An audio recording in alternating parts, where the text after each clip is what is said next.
Welcome to Today in the News here on Vanguard Life. My name is Ololade Adewumi. I flip into the newspapers for today, starting with Vanguard.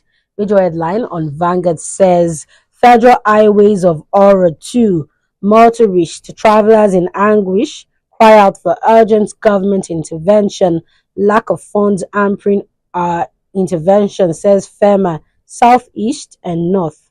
Tobana says Tinubu seeks NAS approval for $2.3 billion external borrowing, $500 million sovereign sukuk.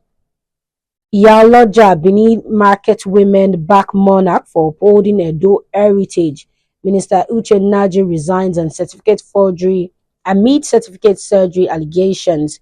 Lagos, Rivers, FCT lead as IGR rises 49% to 3.63 trillion naira. Lower banner says INEC chair Yakubu bows out. Agbamuche-Mbu steps in. A peep into Yakubu's 10-year sojourn, the reforms, challenges, controversies.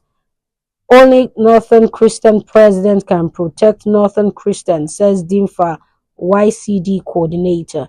Natasha Akpoti-Uduaghan resumes at plenary. Boko Haram not going after Christians only, says General Irabo. Away from Vanguard, straight into the Punch newspaper. Major headline on the Punch says, Countdown to 2027. Tinubu to pick new INEC chair this week. Yakubu steps aside. President consult Council of State. Selection process on the spotlight. Top banner says Science Minister Nnaji resigns over alleged certificate forgery. Our bus intervention stalled. Minority leaders impeachment. World Bank dismisses Nigeria's single-digit inflation target. Displaced Borno residents recount Boko Haram invasion. Lower banner says cultists kill 4 in Lagos, Ogun communities. Tinubu axes 2 National Assembly bills over police clash. Away from the Punch, straight into the Nation newspaper. Major headline on the Nation says certificate scandal. Nnaji resigns ministerial position. Lower banner says FCCPC withdraws criminal charge against multi-choice chairman MD. Top banner says Supreme Court reserves judgment in Osun. Council funds suit. Oyedele, 98% of workers to be exempted from payee.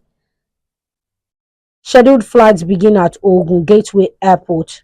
Away from the Nation, straight into the Guardian newspaper. Major headline on the Guardian says anxiety lingers over insecurity, fate of displaced persons. Top banner says Senate seeks 10-year passport ban for Nigerians convicted abroad.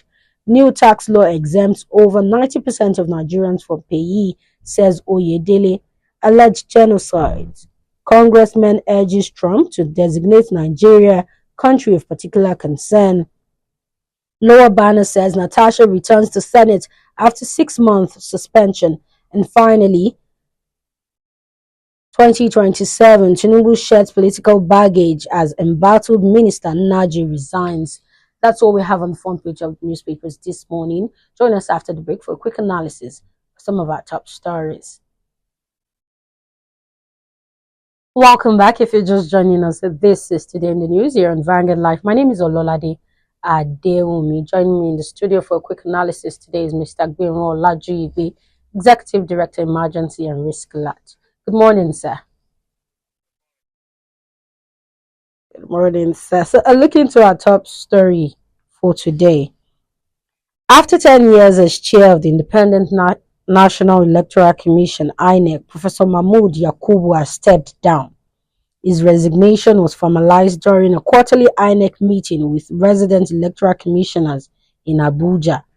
Mrs. May Agbamuche-Mbu, the most senior national commissioner, has assumed the role in an acting capacity pending appointment of a substantive chairman. Yakubu was first appointed in November 2015 as the 14th chairman of the commission for an initial term of 5 years, after which it was renewed in 2020. What institutional effect can we expect, from this leadership handover at INEC? Well, it's good that Professor Yakubu has had his own time, his own era, But then it's a mixed feeling. Let us not forget that before Yakubu, there was Professor Atairu Jega. Atairu Jega tried his best. Of course, the first election he conducted was in 2015, the one that brought in the late President Buhari. It was well, of course, everything about that election was free, was credible. As a matter of fact, if you look at that time, the context of the time, you will find out that every odds, even internal party crisis of PDP, every odds were against the then incumbent President Jonathan. And of course, the outcome of the election reflected the result. And there was a bit of credibility, even though not all accepted, particularly those that were partisans, that it was a good election. But it was one of the best Nigeria has had in the recent past. And Yakubu, Professor Yakubu came in after Atairu Jega, and we continue to witness a decline in terms of electoral credibility. There was more usage of technology, but INEC and the National Assembly did not anchor the usage of technology. I'm referring to RF and BVAS. Didn't anchor them on the concept of justiciability. That is, they were not justiciable. That is, you can't, on the basis of those technology, approach court for election to be reviewed. So, and Nigeria invested a lot of billions of naira on these technologies when they were imported. Almost at a point, it was almost close to half of the national budget, beyond some state budgets at that particular time, which was a very huge investment, so as to ensure the credibility of our election, to project the fairness of our election, to clean off the faults and urges of acrimonies in our electoral system. But these were made at the end of the day. It amounted to nothing. Because one, it became a mere procedure in terms of using them. In some cases, beavers use RF not accepted, not even backed by even the electoral empire itself, INEC. And these have not advanced much the type of electoral system we want to build in Nigeria. To the extent that 1999 election and 2023 election, up to today, still remain doubtful. And let us not forget that the consequence of election that is not is seen or perceived to be not credible is that you begin to witness people losing hope in democracy. For instance, in 2023 election, you found out the number of people that actually participated in the election. Out of 92 million Nigerians that were registered, they were not up to 15% of the registered voters. In essence, we have election results in which the incumbent president scored marginally above 8 million. 8 million is just less than 12% of the total population of registered voters. The implication of that is that you have more Nigerians losing interest in our electoral system. And what else? You can't say that such man that conducted such election has really worked on the credibility of INEC results, and largely in a way that could inspire Nigerians to come out to vote. So Nigerians don't believe that their vote counted at that particular time. As I don't think they still believe that their vote will count, even in the nearest future. So, and the responsibility of INEC alone is not to come and conduct election. In fact, that is the easiest among their responsibility.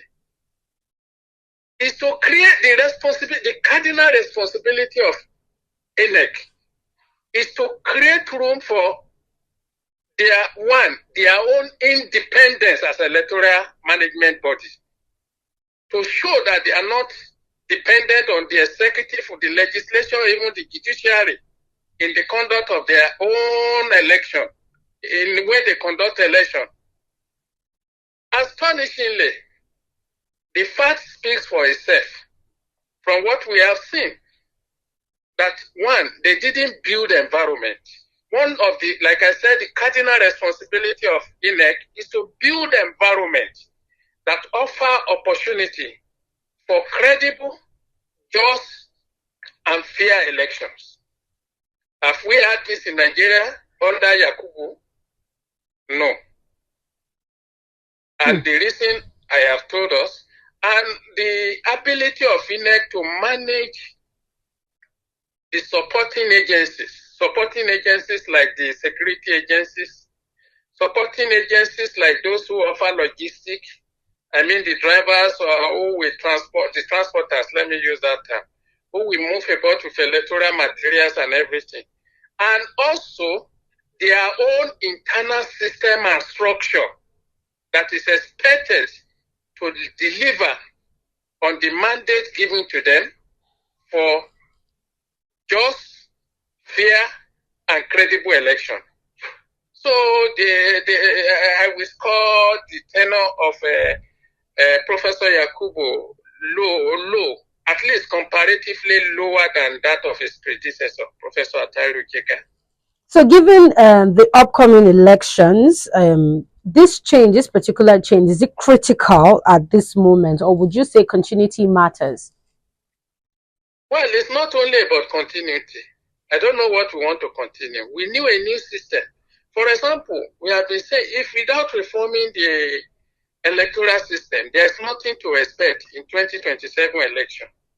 Because I'm ashamed of most of the politicians that are busy campaigning and every other thing.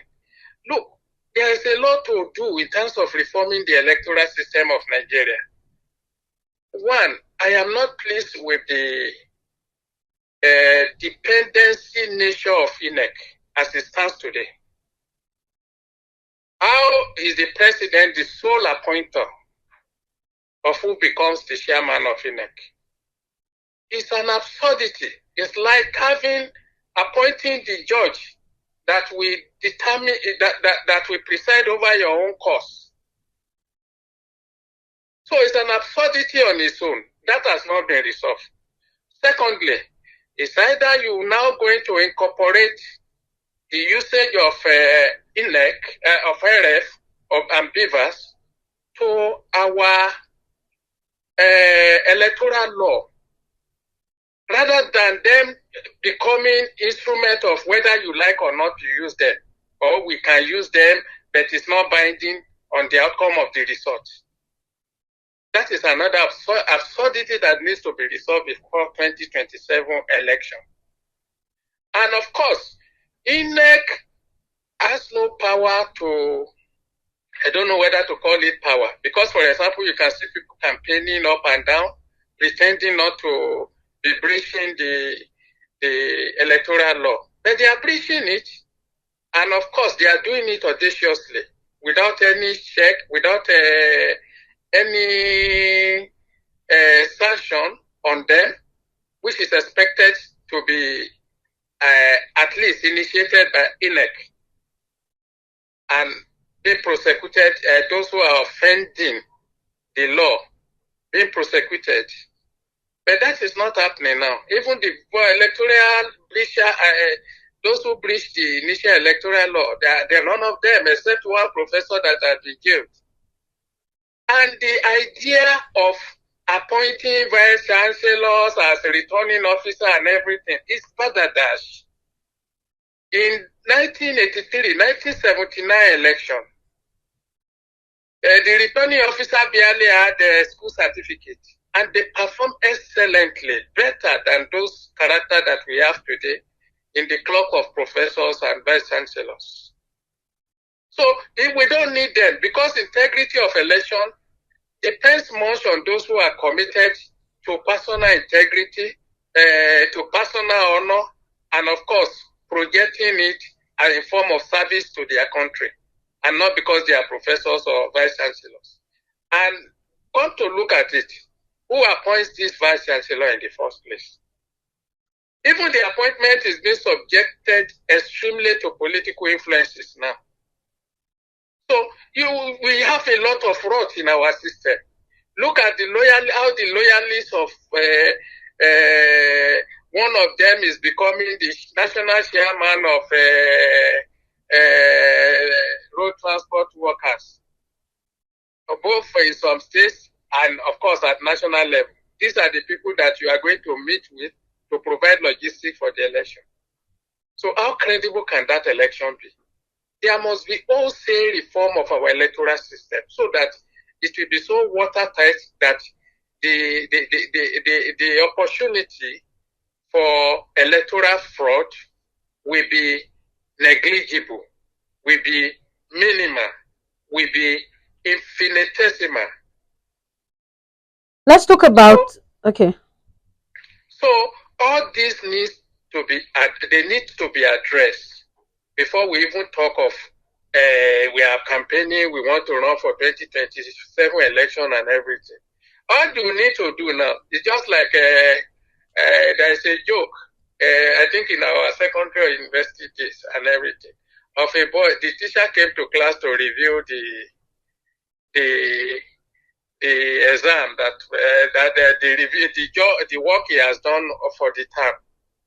And he said that anybody that asked questions to her, all of them were asking questions and everything on the topics and everybody. But the boy who was interested in succeeding even without working, he said, as a teacher, please, at that time we were using typewriter anyway. So there was need for typists. He said his own question that it was that he wanted to know the typist who would type the question. Oh, so that you can just go and collect the question rather than wasting his time on asking this thing. So we are looking for, the politicians are looking for shortcuts, not knowing that somebody has known, somebody who will be the typist for the examination. Examination in this way means the conduct of the election. So such electoral environment cannot be seen or perceived to be independent in a way that it will promote and generate free, fair, and credible election. Let's talk about the acting chair right now. What does Mrs. May Agbamuche-Mbu bring to the table, acting as the acting chair? What are the challenges or limitations that she might face? Well, it has been the part of the system. She might have her own personal credibility, maybe not known to the public. But as he has been the part of the system that I'm assessing now, but we can't hold individual except the head accountable for the role.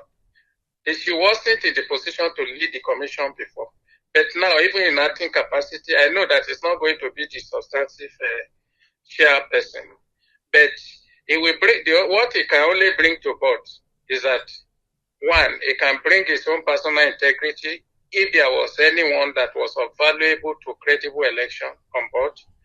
And secondly, the longevity of being in the body for a very long time, longer than any other persons in the commission currently. So it will bring that one to board. But then, on another perspective, she has been part of the system. She might decide to just let the system continue to run without holding himself responsible for the failure or the success of the body. So to that extent, I can't speak largely on our own ethics or personal conviction, because some people have courage of conviction, even though they work in environment that don't give them the opportunity to assert that. They still go to implement what they have that will benefit society, but they still go ahead to assert their influence and project their views, which they consider to be the best for the country. I can only hope she's one of such people with courage of conviction that Nigeria deserves better electoral system that we are getting from the current INEC. Away from that, into our second story, Geoffrey Uche Nnaji, Nigeria's Minister of Innovation, Science and Technology, resigned amid allegation of certificate forgery. The resignation was accepted by President Bola Tinubu. The allegations stem from an online report claiming that Nnaji did not hold the University of Nigeria Nsukka degree, which he claimed he had. Would you say that the minister did the right thing by resigning? Since the minister claimed it was a personal choice, actually, what might his decision to resign actually show or signal politically and ethically? His resignation has not cured the crime he committed. He was appointed, he thought to commit a crime it was planned. There was motivation for him to have committed such crime. Long time ago, he committed a crime, a heinous one for that matter, to the extent that he lied to the public, he lied to the people, possibly the president or those who did not know that he was lying. But then, he was appointed a minister, 2023. And to say that this particular minister and probably other one were cleared by the bow and go Senate that we have, it's a very, very unfortunate. To equally think that it was clear by the Directorate of State Service, DSS, is sickening. That shows the level of our thoroughness in doing what critically can advance the cause of development in our country. And the most tragic part of it is that, look, the fulcrum of development of this country, the foundation of development of this country is based on innovation, is based on science, is based on technology. And to think that such necessity were handed over to a forger and a fraudster is highly unfortunate. A case that has been proven by what the university has pushed out, by diligent investigation of premium times, and by admission through affidavit in a very indirect way that he committed such crime. So, for me, his resignation is nothing to me. The first time, there are processes in civil service or public service where you commit such crime. Crime that will tarnish the image of a cabinet or a people, a country, or even the president who was his appointer. Or how to handle it. Look, you don't hear this type of situation elsewhere, and you allow person to be in office, even for a second. When there is, in the last few weeks, you will find out that the prima facie case has been established, even by those who investigated, and the university corroborated that. What the president should have done, we should have a president that is allergic to corruption, allergic to any form of crime. Because a leader's sin is a leading sin and should not be tolerated by any. He should have suspended him immediately. There is process for suspension, for interdiction, and for removal in public service and in civil service. The president did not immediately initiate those process or any of them. That he resigned. It means nothing to for somebody like me. And now that he has resigned, it should have been handed over to police for diligent investigation, for prosecution, and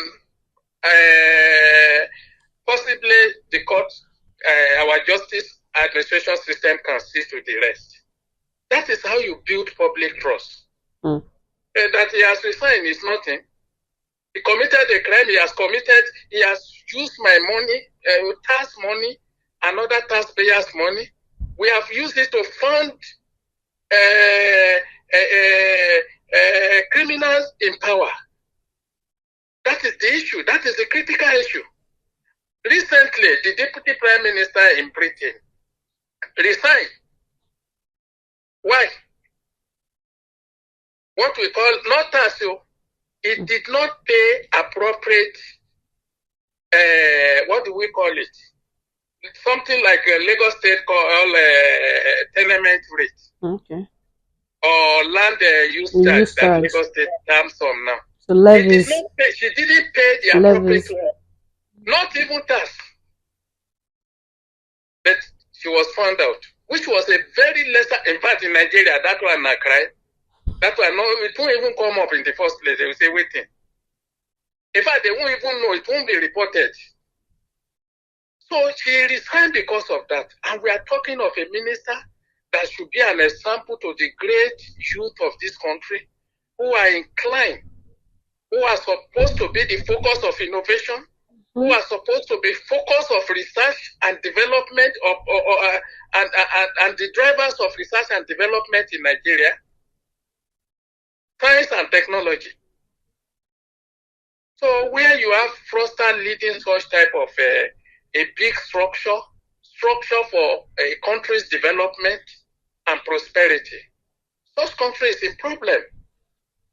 And we have used our money to fund him. He must return all the money that he has gotten from the government and everything that he's using to prosecute his case, possibly bribing people for the result not to come out. And of course, you will have to blame our university system. Do you know that he was protected even in 2023 when request was made to UNN under Freedom of Information Act to avail them the result of this person? But the then Vice Chancellor did not agree. It took the new Vice Chancellor now in 2024 to release such document, which was a great service to Nigeria by the current Vice Chancellor of the University of Nigeria, Nsukka. And DSS must be held accountable for their failure. How did they give him clearance bill? They fail in their duty, and that is the simplest duty anybody can do. You can be in your home and be using online to consult any university in the world today as a government and as agency of government to extract certain information. That was not done. It was given a claim bill, and it was confirmed by the Senate, lazy Senate, to become minister in Nigeria. And you can take it to the bank. That is not the only person. The immediate past chairman of EFCC, Power, alleged that Matawale committed fraud of 40 billion naira. About 40 or more cars were seized from his personal property. And a lot of those things at the threshold, at the twin light of a Buhari administration to the threshold of this government.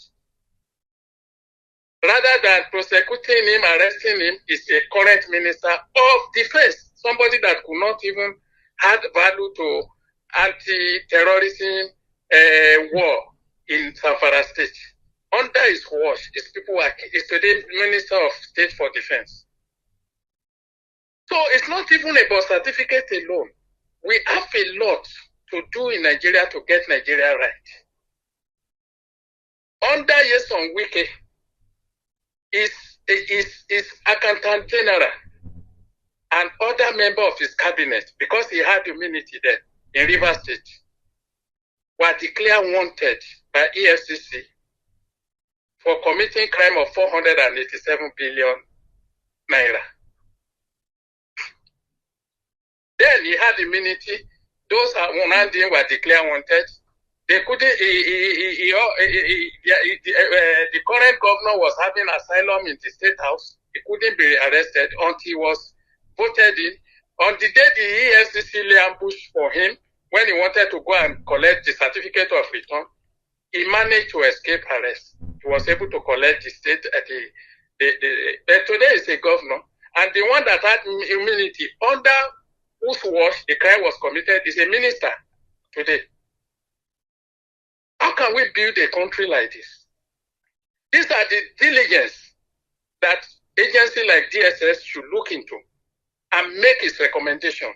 Not necessarily only restricting to security alone. It's not all these things have consequence for national development. And these are facts everywhere. If you Google, you will see most of those things. Those that have been declared wanted by EFCC, those are cases and every other thing. How can we continue like this?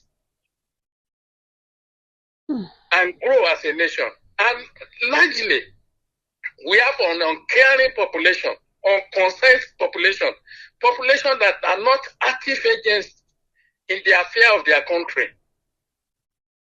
Taking us to the submission of J.P. Quran,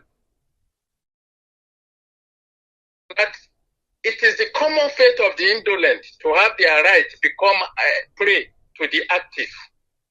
The condition upon which God has given liberty to man is eternal vigilance. Our people are not vigilant, and we continue to move from problem to problem as citizens, reform to reform without bringing any results. Look at Buhari's reform and everything, and those who committed crime under Buhari, including Emefiele, why they are committing crime. This morning I sent certain thing out. We are the enabler, the citizens and the enabler of this character, of this crime in the first place. What people are not, we call them what they are not and make them to believe that they are God over the country and the resources that is in this country. Now we are calling people what Constitution has not called them. Those who are simply senator, we call them distinguished senator. It's not in the Constitution. Those who are member of the House, we call them honorable members. It's not in the Constitution. Those